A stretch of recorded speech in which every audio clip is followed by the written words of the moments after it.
No niin, rauhaa myöskin minun puolesta ja siunattua päivähetkeä meille kaikille. Tässä taitaa olla aikaa pari viikkoa, ehkä pari päivää sen yli, niin Lauri laittoi minulle viestin ja sanoi, että puhuppa jotakin tässä kokouksessa ja hoida se saarna. Minä vastasin, että en halua saarnaa pitää enkä osaa pitää, mutta harvoin olen kieltänyt, kun minua johonkin pyydetään. Ja sitten meni vissiin päivä tai kaksi ja tuli toinen tekstiviesti Laurilta ja hän sanoi, että kerropa jotakin siitä omasta kutsumuksestasi ja jotakin niistä ajatuksista, joita sinulla on tänä päivänä sydämellä.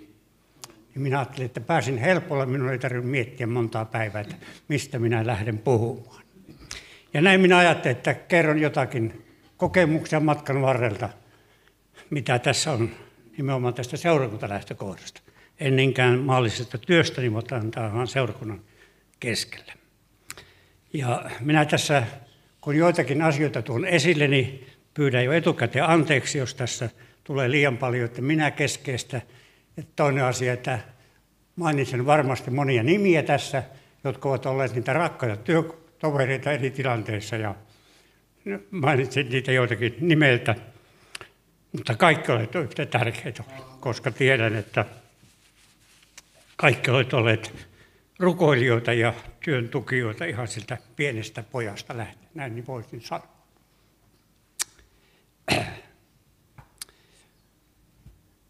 Tässä on varmaan joitakin asioita, joista olen maininnut joskus tässä todistuksen yhteydessä, mutta nyt sitten vähän niin kuin syvällisemmin joitakin asioita, hyvin pintapuolisesti. Kun elämään sopii niin valtavasti asioita, että kaikki ne rakkaat muistot, jos niistä rupesi puhumaan, niin me oltaisiin täällä vielä huomenna aamunakin. Mutta yritän tiivistää sopivasti. Olen laittanut paperille nämä asiat aika tarkkaan, että jos mulla ei ole tämmöistä konseptia, mistä mä puhun, niin mun ajatus lentää ja me ollaan välillä makkaratulilla ja välillä uimassa jossakin ja milloin missäkin kipuimassa tunturin tai jotakin vastaavaa. Mä olen pistänyt paperille vähän niitä asioita, että pysyn suurin piirtein siinä ajatuksessa joitakin, joissa haluan. Elettiin toukokuuta vuonna 1957. Olin hengellisessä kokouksessa tuossa Tikkakosken urheilumajalla, joka sijaitsi siinä nykyisen urheilukentän laidalla, semmoinen pieni punainen mökki. Ja sinä eräänä iltana tuossa toukokuussa 1957 sain tulla uskoon, ja se oli ilta, joka muutti minun elämäni. Tämä oli kokemus, joka voi sanoa, että myöskin pelasti minun koko elämäni. Niin paljon hienoja asioita Jumala antoi ja on antanut edelleen, niin voin sanoa ihan rehellisesti, että se oli kokemus, joka pelasti minun koko elämäni. Kun tulin kotiin ja kerroin Linnea äidille uskon tulosta, niin äiti sanoi, Martti, pidä se mitä olet saanut. Nuo sanat kirjoitettiin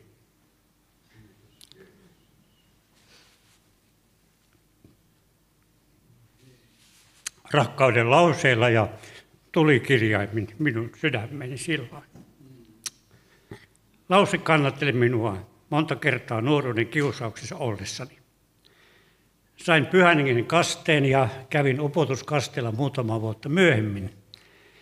Vaikka huonosti ymmärsin näitä asioita, sain kokea, että voima taivaasta annettiin arjen tilanteeseen nuoren ja varhaisnuoren elämään. Ja koin myöskin sen, että kasteella käynnessäni portti maailmaan sulkeutui monissa asioissa. Kiitos siitä Jumala.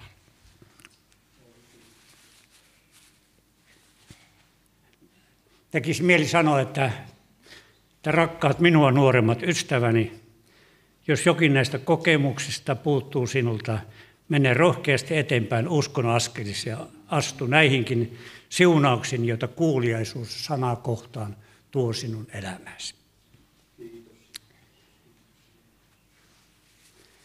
Minun palvelutehtävä seurakunnassa alkoi pyhäkoulun opettajana tuolla varuskunnassa Länsirannalla.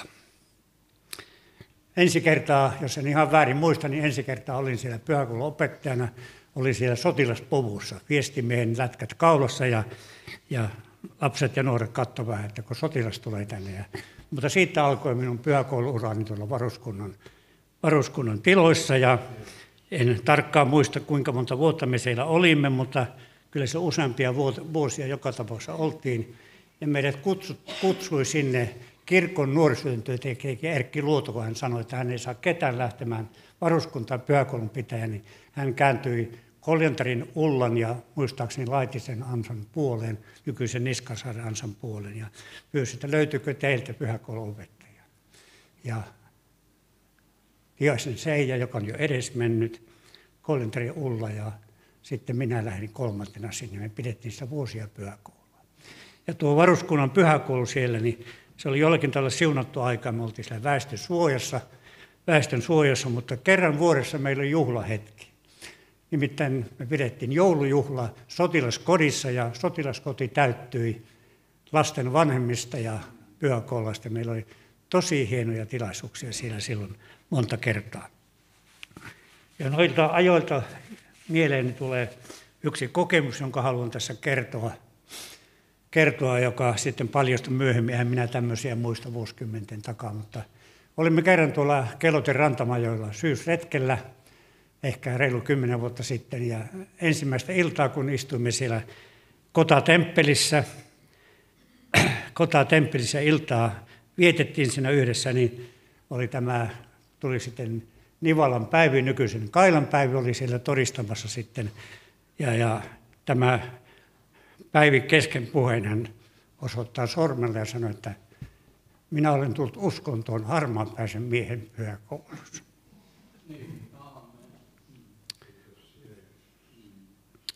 Minä ajattelin näin silloin ja ajattelen edelleen tänä päivänä tässä, että enpä me tiedetä, että millaisia aarteita Jumala voi pelastaa sinun kutsusi kautta ja sinun työsi kautta ja sinun rukoustesi kautta. Päivi oli uskomattomasta kodista lähtöisin, niin kuin itsekin olin, ja Päivi on vuosia palvellut eri seurakuntia. Viimeksi oli jo pastorina tuossa Viitasaarella ja nyt tammikuussa aloitti evankelistikadin johtajana. Että tämmöisiä kultahippuja voisiko sanoa, että Jumala voi pelastaa sinunkin työsi kautta ja ole siinä uskollinen, mihin Jumala on sinut kutsunut. Elettiin kevät-talvea 1974 ja silloinen pastorimme Otto Halonen tiistailan jälkeen pyysi kahville tuohon seinän taakse ja hän puhui käynnistään tuolla Heinosenmäessä. Kyläläiset tiedämme Heinosenmäki on tässä muutaman kilometrin päässä tuolla hiukan tuosta Puikantiestä sivussa oleva maalaistalo. Ja Otto kertoi käynnistään siellä Heinosenmäessä ja hän kertoi näin, että Paavo ja Martta kertoi, että nyt on pellot laitettu pakettiin. He ovat maanviljelystyönsä tehnyt. Ja tästä lähtien koko kartano on lasten ja nuorten käytössä. Näin Otto kertoi meille.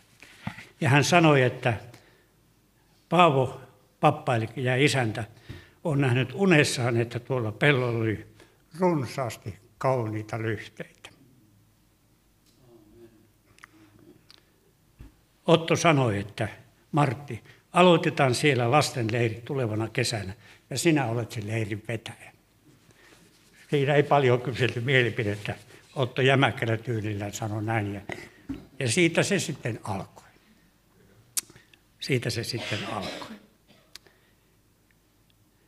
Ja voisin sanoa näin jälkikäteen ja mitä enemmän tätä asiaa olen miettinyt ja kokenut ja nähnyt näitä rakkaita leiriläisiä, jotka silloin oli mukana 70-luvulla, 80-luvulla, 90-luvulla, niin täytyy sanoa, että siitä alkoi 25 kesän siunattu jakso tuolla Heinosenmäessä. Ja monet lapset, nuoret tuli sillä uskoon ja monet täyttyy pyhällä hengellä.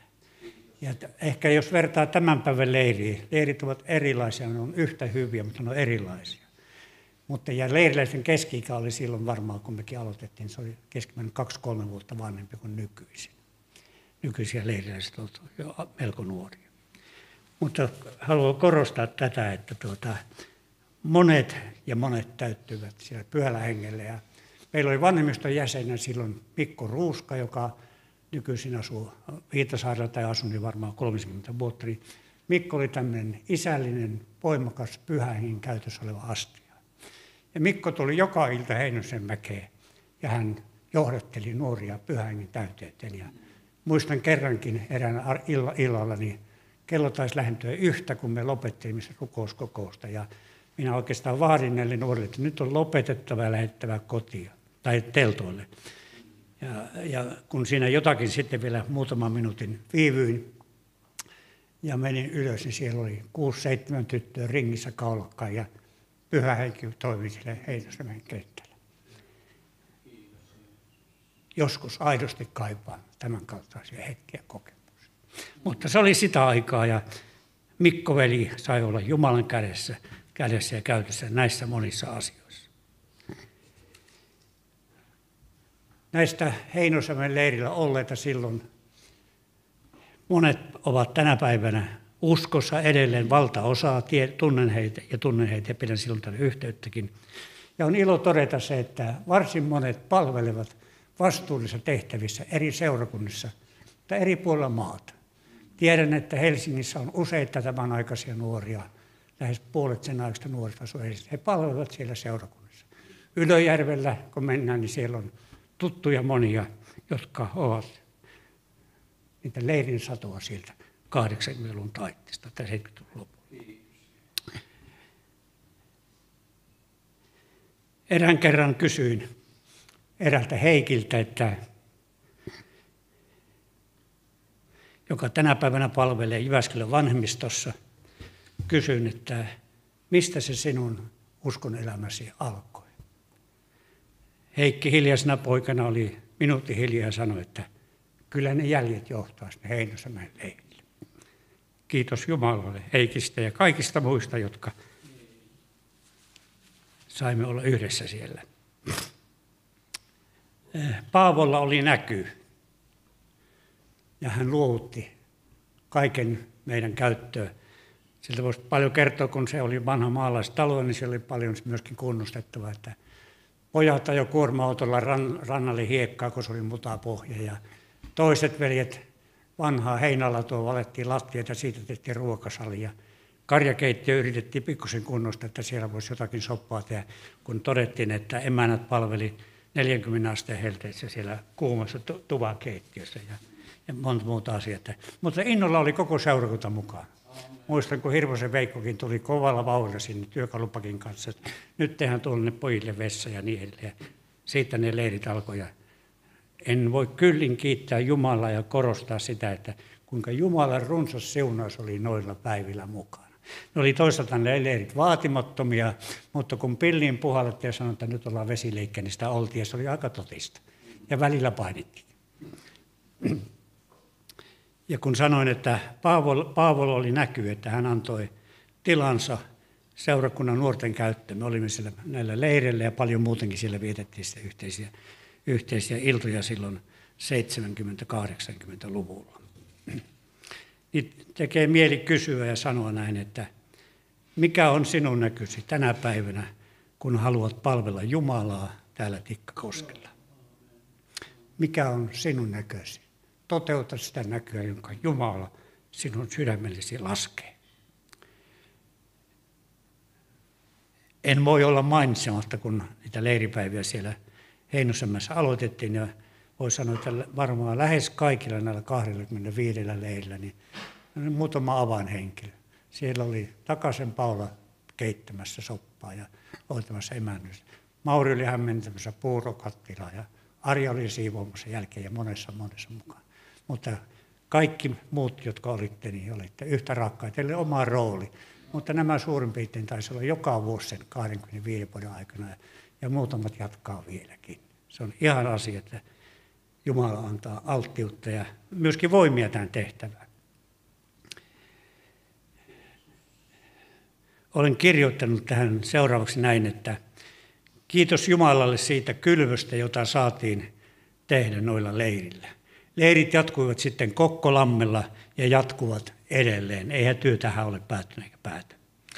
Sinä, jolle Jumala puhuu tästä työstä ja koet, että voit palvella, haastan sinua arvoikkaampaan tehtävään, jossa kaikki muu tai arvokkaampaan tehtävään, kun ajassamme kaikki muut kuin hengelliset asiat tahtoo valtaa lasten ja nuorten elämän.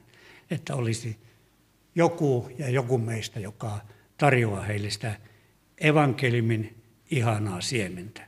Ja toivotan sinulle parhainta siunausta tässä työssä ja näissä askelissa, mitä sitten sinun tulevaisuus tuo tullessa. Tähän yhteyteen en myöskään malta olla mainitsematta, kun täällä on, ei niitä leiriläisiä ole kovin montaa täällä, mutta täällä on monta isää ja äitiä, jotka rukouksin siunasivat nuoria nuorten iltoihin, joita pidettiin muutama 10 vuotta siinä kuitenkin samassa yhteydessä. Niin meillä oli paljon täällä hyviä nuoria laulajia ja soittajia. Hannu tietysti haitarinsa kanssa oli aina mukana ja se toi valtavan siunauksen ja tämmöisen yhteyden siihen, mutta meillä oli tosi hyviä laulajia, monia nuoria. Ja jos tässä taas jonkun nimen mainitsen, niin älkää toiset pettukin, jos en muista sanoa, mutta oli Paula ja Reijon tytöt. He olivat semmoinen runkoporukka ja aina oli valmiita laulamassa, kun jonnekin lähdettiin. Ja siellä oli Eero ja Riitan tytöt ja siellä oli Ruuskan tytöt ja siellä oli Eren ja Marjatan tyttöjä. Ja vähän myöhemmin sitten oli Tomin ja Kirsin pojat ja oli Pertin ja Inkerin pojat ja näitä oli, jotka täällä mummoina ja pappoina tänäkin päivänä saatte kasvaa. Saatte kasvaa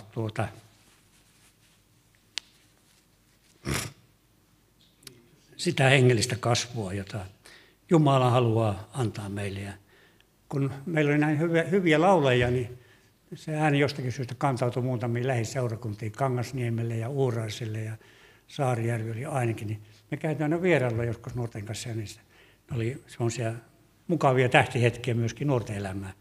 Ja minäkin sain olla sitten siinä mukana monet kerrat. Ja sitten edelleen, kun Jumala on jotakin sydämessä vaikuttanut, niin en tiedä lähtikö se minusta sitten, joka olen innokas Lapinkävijä ollut vuosikymmeniä, niin kuin kaikki tiedätte, yksi höperteiden joukossa niin joku sanoi sitten nuorille, että lähdetäänpäs Lappiin, lähdetään retkelle, niin kyllä se Mara lähtee, kun me pyydetään. Ja niinhän sinne sitten kävi, että en tarkkaan osaa pitää, kun en kirjaa asioista pidä, näistä asioista jostakin pidä, mutta me varmaan 15 kertaa tehtiin sitten retkiä tuonne Lappiin ja aamu aloitettiin rukouksilla pienellä sanalla ja patikoitiin 5-6 tuntia ja tultiin kämpille ja saunottiin ja sitten alkoi illanvietto ja niin edelleen. Ja näistä retkistä, niin kuin sanotaan, niitä varmaan runsas 15 oli, niin erityisesti jäi mieleen, kun olimme tuolla Tuupovaarassa, Hoivalassa, siitä on varmaan 10-12 vuotta aikaa, ehkä, tai suuruusluokana, reilu 10 vuotta aikaa, niin jossa Jumala kohtasi erikoisesti meidän nuoriamme Vainion Minnan ja Saarnin Leenan toimesta. Täytyy sanoa, että sillä viikolla siellä niin Jumala erikoisesti kosketti meidän sen aikaisia nuoria. Ja nämä nuoret, joita tässä sydämellä on, joita erityisesti Jumala silloin kosketti, niin ne ovat tänä päivänä palanneet opiskelumaailmasta. Niitä on tullut Tikkakoskella ainakin 4 ja ne on nuoria perheenäitiä tänä päivänä. Ja heillä on omat haasteet siellä kotona, mutta uskon, että näistä nuorista tulee vielä arvokkaita palvelijoita, kun heidän perhetilanteensa sen sallii ja pieni vauva jää sitten isän hoitoon. Ja rukoillaan erikoisesti tämän ryhmän puolesta, joka sillä hoidossa silloin oli. Se oli erikoista semmoista pyhängen aikaa ja pyhänkin vuoti. Ja niin kuin sanoin, niin Minna ja Leina sai olla siinä arvokkaassa käytössä sillä aikaa. Minun roolia oli etupäässä vaan pitää huoli siitä, että oli ruokaa riittävästi pöydässä ja kävin kaupassa ja osa vietiin jo tältä mennessäkin. Mutta korostan tässä tätä siskojen arvokasta työtä.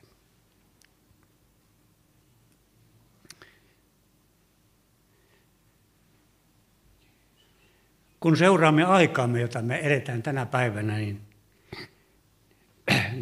meitähän vedetään mukaan joka asiaan. Sinänsä tietysti hyvä asia, että meillä on erilaisia harrastuksia ja erilaisia menoja. Ja minäkin olin mukana 10 vuotta tuossa Tikkosen ladun toiminnasta, josta jäin pois sitten melko pian sen jälkeen, kun jäin eläkkeelle, kun silloin kerkesi käymään, sen jälkeen ei enää kerinyt käymään. Niin tarkoitin vaan tällä sitä, että kun meitä vedetään niin moneen asiaan mukaan täällä kylällä ja kaikissa hyvissä asioissa, että Jumala vaikuttaisi meidän sydämissä joidenkin kohdalla sitä, että me voitaisiin olla yhden asian ihmisiä. Korostaisimme sitä, mikä vie evankeliumia eteenpäin.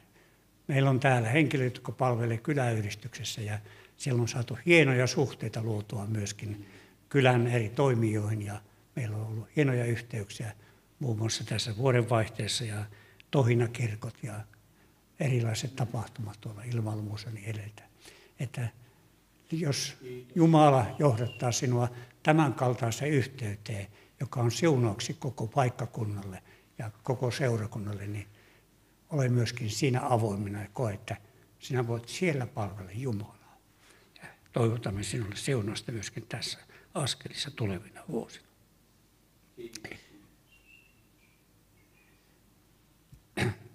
Ja erikoisesti nuorille olen aina halunnut korostaa, että antakaa pelastaa itselle.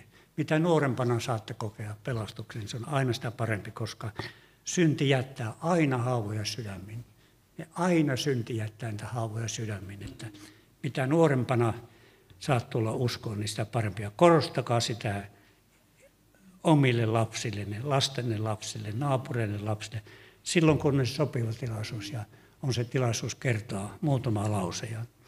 Ja kun haluatte johdattaa heitä pelastukseen, niin uskon, että Jumala on siunannut. Ja ennen kaikkea voimme rukoilla heidän kohdalleen, että Jumala tekee tältä sisältävän työtä, joka eräänä päivänä puhkeaa kukkaan. Rukoillaan, että nuoret osaa tehdä elämässään oikeita valintoja. Joku yksi väärä valinta voi tuhota koko elämän. Ja siitä syystä on tärkeää ohjata nuoriamme ja rukoilla heidän puolestaan, että he osaavat tehdä elämässään oikeita valintoja. Ja he rukoilevat myöskin itselleen sopivaa aviopuolisoa ja niin edelleen. Tässäkin asiassa on karille ajoja liian runsaasti. Rukoillaan, että Jumala saa johdattaa meidän nuoriamme tulevina vuosina myöskin näissä asioissa. Paavali kirjoitti nuorelle Timoteukselle, että harrasta näitä ja elä näissä, että kasvusi olisi kaikkien nähtävissä. En osaa syvällisesti sanoa, mitä Paavali tarkoitti tuolla lauseella, mutta siitä olen varma, että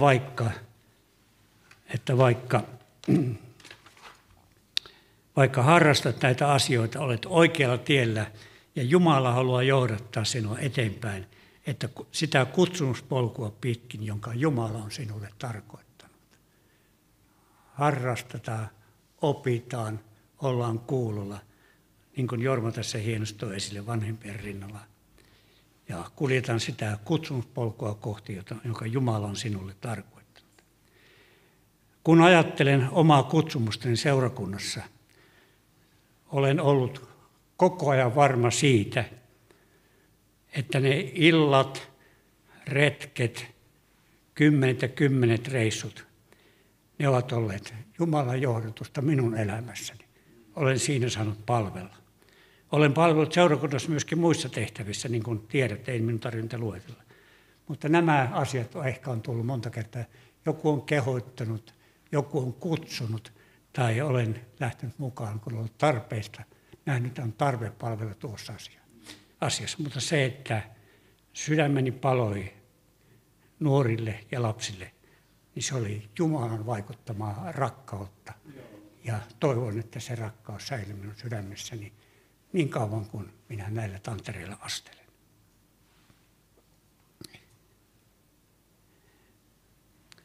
Syksyllä 1974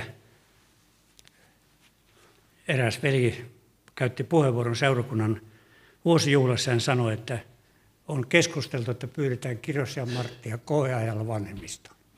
Sitä tehtävää ei ole vielä vakinaistettu, mutta haluan siitä huolimatta jatkaa vielä, vaikka tuossa Jorma viittasi, että hallitustyöskentelyn haluan lopettaa.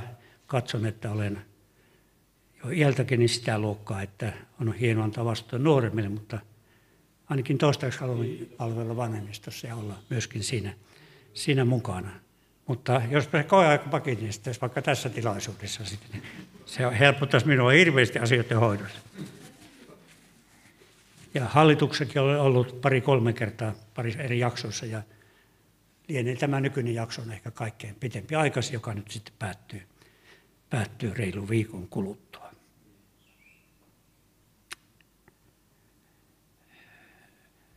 Yhteistyö ja kanssakäyminen sekä näissä kaikissa nuorten yhteyksissä on ollut aina sopivia kavereita sinne rinnalla lähtemään palvelemaan, kun on tarvittu, niin on ollut valtava hieno asia, josta olen kiitollinen henkilökohtaisesti sekä myöskin Jumalalle, ja sitten näissä muissa tehtävissä, niin ihan voin sanoa avoimesti, että vanhemmistossakin vuosikymmenen olleena, niin kyllä keskimäärin on hyvin sopuisasti asioita hoidettu. Ainahan jostakin asioista keskustellaan, tai tulee ympäristöstä asioita, joka painaa ja aiheuttaa keskustelua, mutta noin keskimäärin on tavattoman hyvässä yhteisymmärryksessä hienosti hoidettu asioita.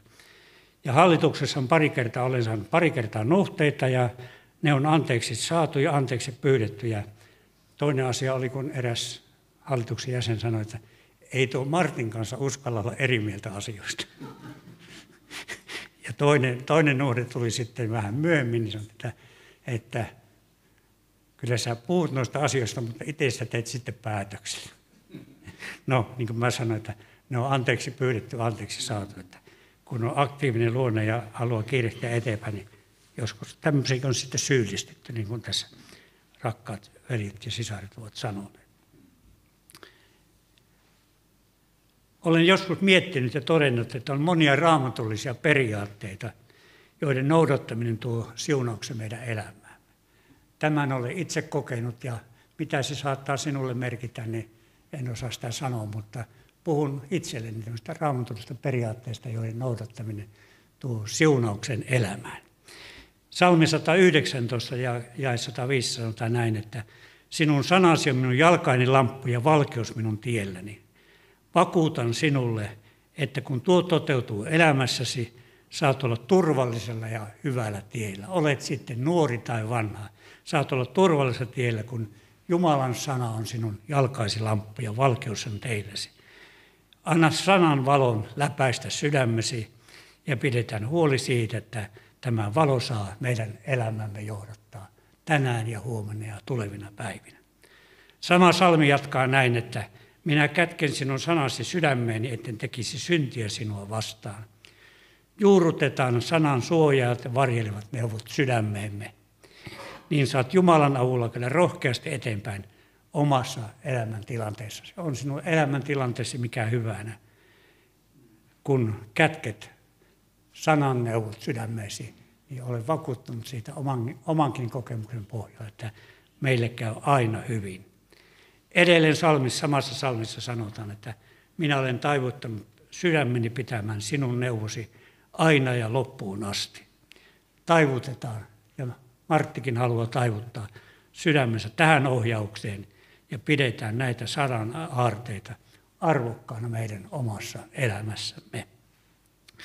Efesolaiskirje puhuu alttiuden kengistä, jotka Jumala haluaa sovittaa sinunkin jalkoihisi. Alttius Jumalan palvelemiseen antamansa armoituksen mukaan. Jumala ei vaadi meiltä yhtään enempää eikä yhtään vähempää. Sen armoituksen mukaan, mikä hän on meille itse kullekin antanut, niin palvelkaamme Jumalaa. Kengissä, jotka kulkevat hänen askelissaan, hänen viitoittamaan tietä. Antakoon Jumala sinulle ja erityisesti nousevalle polvelle sellaiset kengät, että voit kulkea Jumalan sanan viitoittamaa tietä. Ja on mielenkiintoista nähdä ja kokea, että minkälaisia kenkiä Jumala haluaa sinulle antaa tulevina päivinä ja minulle. Ja meidän itse kunkin jalkoihin. Jesaja oli Herran neuvottelussa. Näissä asioissa me useasti katsomme toverimme päin. Jesajalla oli mieli alttiilla paikalla. Hän totesi, katso, tässä olen, lähetä minut. Jesaja sanoi, ota minut käyttööni. Aina ei ole kysymys ajasta tai näkyvästä tehtävästä. Sydämen asenne on ratkaiseva näissäkin asioissa. Se, että me luovutamme sydämemme hänelle, niin Jumala johdattaa kyllä eteenpäin. Aikakirjasta löytyvät sanat, että sinä minun poikani Salomo, opi tuntemaan isiesi Jumala ja palvele häntä ehyellä sydämellä, alttiilla mielellä. Sillä Herra tutkii kaikki sydämet ja ajatukset ja hän ymmärtää kaikki. Näitä sanan kultaisia neuvoja on Raamattu tulvillaan. Niistä saamme ammentaa elämän ravitsevaa leipää jokaiseen päivään ja jokaiseen tilanteeseen. Myöskin apostolien teon 2. luku on erittäin tutut jaet. Sanottiin, että he pysyivät apostolien opetuksessa keskinäisessä yhteydessä, leivän murtamisessa ja rukouksessa. Kun näiden rajojen sisällä saamme kasvaa, olemme sitten nuorempia tai vanhempia, niin me tiedämme sen, että me saamme kasvaa hyvää hengellistä kasvua Jumalan hyvässä hoidossa. He pysyivät näissä, niin kuin Raamattu tuo esille.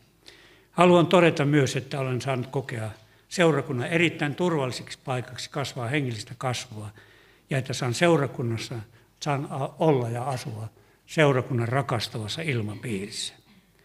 Täällä olen saanut hyvää ravintoa, olen saanut esirukoustukea ja kaikessa olen kokenut, että meillä kaikilla, erityisesti nuorilla, on hyvä ja suojaava kasvuympäristö seurakunnassa.